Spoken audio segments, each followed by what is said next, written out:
수도권을 중심으로 코로나 감염이 무섭게 확산되고 있습니다. 지난 주말 종교활동과 집회 등을 통해 세 자릿수의 신규 확진자가 발생을 했고 비수도권까지 연쇄적인 N차 감염이 확산됐습니다. 지난 3월 신천지발 대유행 이상의 확산세입니다. 특히 인구와 시설이 밀집한 수도권은 일촉즉발의 위험천만한 상황입니다. 당국이 감염 원인과 접촉자를 신속히 파악해서 감염을 통제하지 못한다면 지금까지 어렵게 유지해온 의료 시스템과 민생 경제에 엄청난 피해가 우려됩니다. 정부의 방역 조치와 시민의 대응 태세를 최고 수준으로 높여야 합니다. 정부는 어제부터 범부처 수도권 긴급 대응반을 가동하고 확진자 조정과 다중이용시설에 대한 접촉조사와 방역을 강화하고 있습니다. 정부의 긴박한 조치에 맞춰 국민 여러분의 적극적인 협조를 요청합니다. 코로나와의 오랜 싸움에 국민과 의료진 모두 피로감이 깊지만 위험은 긴장을 늦추는 순간 소리 없이 다가옵니다. 나 하나쯤은 괜찮겠지라는 방심은 감염 위기 대응의 최대 적입니다.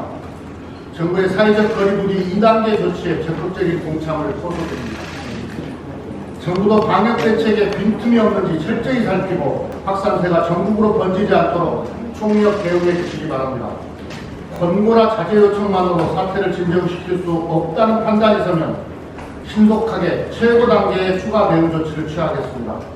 민주당도 정부와 함께 엄중하게 대응 시스템 강화 방안을 모색하겠습니다. 정부의 방역 조치를 방해하는 위법 행위에 대해서는 엄정 대응하겠습니다. 신천지 사태에 이어 국민 생명을 위협하는 특정 교회의 반사회적 행위가 자행되고 있습니다. 종교와 표현의 자유는 존중돼야 하지만 누구도 국민의 생명과 안전을 위협할 권리는 없습니다. 정광훈 목사는 방역을 방해하고 코로나를 확산시킨 법적, 도덕적 책임을 분명하게 져야 합니다. 코로나 확진 판정을 받고도 자신의 소재를 숨기고 도인 명단을 허위 제출해 역학조사를 방해한 것은 국가 방역에 대한 도전이고 국기를 문란시킨 심각한 범죄 행위입니다. 우리 사회의 큰 비극은 법과 윤리가 극단적 교회에 의해 테러당하고 있는 것입니다.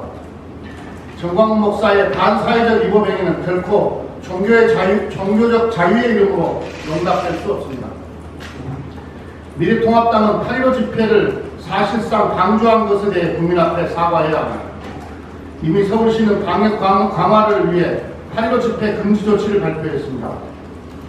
그런데도 미래통합당의 홍문표 의원 등 전현직 의원들은 8.15 집회에 참석했고 미래통합당은 당원들을 대상으로 금지된 8.15 집회에 참석하지 말라는 어떤 지침도 내리지 않았습니다.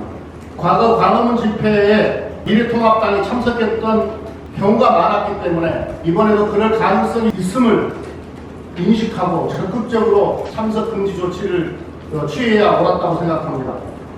미래통합당은 방역을 위해 금지된 8.15 집회의 강행을 사실상 방조한 것입니다. 아울러 집회에 참가한 전현직 의원과 당원들에 대해 자발적인 자가격리 및 진단검사를 받도록 조치해 줄 것을 촉구합니다. 미래통합당은 정광훈 목사에 대한 입장을 분명히 밝히고 정광훈 목사를 비호한 당내 인사에 대해 엄중한 책임을 물어야 합니다. 미래통합당의 전현직 의원들은 정광훈 목사를 두둔하며 정부 비난에만 열을 올리고 있습니다. 정광훈 목사의 비상식적 선동과 하등 다름없는 국민 편가르기가 미래통합당에서 퍼져나오고 있는 것에 대해 상당함을 느낍니다. 미래통합당이 책임있는 공당이라면 정광훈 목사에 대한 분명한 입장을 밝히고 정광훈 목사를 대변하는 정치인들에 대해 엄중히 책임을 물어야 합니다. 15일 광화문 집회에 참석한 홍문표 의원, 김진태, 민경욱 전 의원에 대한 미래통합당의 책임있는 조치를 촉구합니다. 김기현, 정진석 의원 등 집단 감염 확산의 책임을 정부 탓으로 돌리는 비상식적 언행도 엄중하게 조치할 것을 요청합니다. 더 이상 코로나 위기에 당리 당략과 정쟁을 끌어들이지 말고 방역에 협력을 다해줄 것을 미래통합당에 다시 한번 촉구합니다. 오늘부터 8월 임시국회가 개회됩니다. 9월 정기국회까지 보름 남짓의 짧은 회기의 국회이지만 해결해야 할 민생 현안은 산적해 있습니다. 민주당은 코로나 재확산을 저지하는 방역대책, 신속한 수혜복구 지원, 2019년도 정부 세입 세출과 예산 집행에 대한 결산 심사를 이번 국회에서 처리할 3대 민생 과제로 설정했습니다. 먼저 급속하게 재확산하고 있는 코로나19를 저지하기 위해 방역대책에 총력을 기울이겠습니다. 재확산을 저지하지 못한다면 그동안 어렵게 쌓은 K방역의 성과가 물거품이 되고 경제회복의 모멘텀도 상실될 우려가 큽니다. 특히 수도권 방역대책에 2배, 3배의 정부 역량을 투입하겠습니다. 코로나 방역대책은 결코 정쟁의 대상이 될 수가 없습니다. 코로나 재확산 저지에 총력 대응할 수 있도록 야당의 초당적 협력을 기대합니다. 장마가 끝났지만 수해 복구는 지금부터 집중해야 합니다. 유례없는 긴 장마가 남긴 수해의 상처를 치유하기 위한 복구 작업이 한창입니다. 민주당은 하루라도 빨리 이재민께서 일상을 회복할 수 있도록 복구에 모든 힘을 쏟겠습니다. 특히 강조하고 싶은 점은 수해 복구 지원은 속도가 생명이라는 것입니다. 정부는 피해 지역에 대한 복구 예산 집행에 속도를 내주시기 바랍니다. 수해 복구와 구호에 필요한 재정 집행과 지원이 적시에 이루어질 때 이재민의 고통을 최소화할 수 있음을 정부와 지자체는 인정해 주기 바랍니다. 또한 피해 신청 지역 중 특별 재난 지역으로 선정되지 못한 지역에 대해서도 신속한 지정을 강조드립니다. 민주당도 원내 재난상황실을 통해 복구 상황을 점검하며 피해 지원을 꼼꼼히 챙기겠습니다. 오늘은 고 김대중 전 대통령께서 서거하신 지 11주기가 되는 날입니다.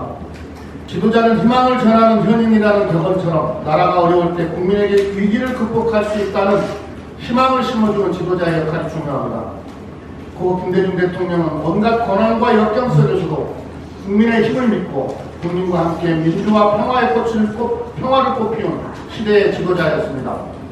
고 김대중 대통령께서는 1999년 2년 만에 IMF 위기를 극복하면서 훌륭한 국민과 책임있는 정부가 힘을 합치면 못할 일이 없다는 말씀을 하셨습니다. K방역의 성공 뒤에는 깨어있는 국민과 책임을 다하려는 정부의 노력이 있었습니다. 그러나 안타깝게도 수해에 이어 코로나 재확산으로 다시 이중의 위기에 직면해 있습니다.